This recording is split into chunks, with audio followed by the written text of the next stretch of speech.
साल 11 साल पहले मेरे बनोई वारस नूं इन्हां कतल कीता, ओहदी जमीन ते कब्जा कीता 2 पैलियां।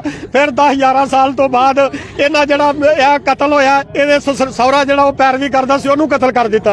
ओहदा जिहड़ा मदई जिहड़ा अदील बनया ओहदे भाई छोटे नूं फैर मारे अदील बनया। अदील नूं नवंबर मेरा जवाई सी, मेरी बेटी है जिन्हों 4 नवंबर नूं कतल कर दिता गया। ओहदा भाई विकास बनया जिन्हों 7 तरीक नूं फैर मार। ये पुलिस वाले कख नहीं करते, ए डिवीजन बी डिवीजन के रोल मर गए आदे ने जी इन्हें आपे ही फैर मार दिते ने। ओ खुदा दा ना तुसीं किसी अपने भरा नूं मार के ते वेखो, तुहानूं पता लगे किवें मरदा किसी दा। ओ कुड़ी आवे कोई सानू ही ला गया जे, ओ जिन्हां दे जमीनां दे कब्जे कर दिते ने, जिन्हां दा कख नहीं छड्डिया, अज वजीर आज़म अजे बैठे ने, ओ साडी कोई नहीं सुणदा। 40 मरबे दे मालक हो गए ने, ओ इन्हां नूं कोई नहीं पुछदा कित्थों आ गए तुहाडे मरबे। इन्हां नूं कोई ना कोई चीफ जस्टिस साडी सुणदा, ना कोई दसो मेरियां बेटियां ये कित्थे जाण। एक भाई रह गया, इन्हां दा मकसद मारन दा है भी कोई खानदान जो छड्डिए ना, इन्हां सारियां नूं मार दईए।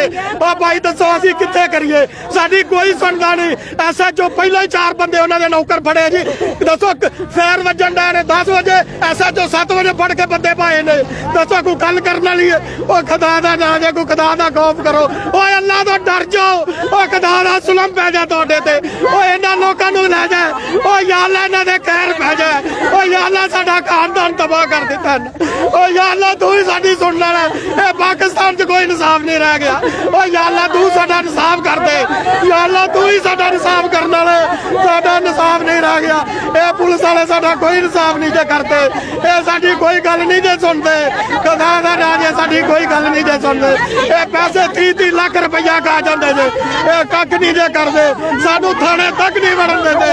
खुदा दा नाम साडी अपील है वज़ीर आज़म अगे इहदा सानू इंसाफ दिलाया जाए, सानू एक बार बुला के साडी गल ते सुनी जाए, साडी क्यों नहीं सुनदे।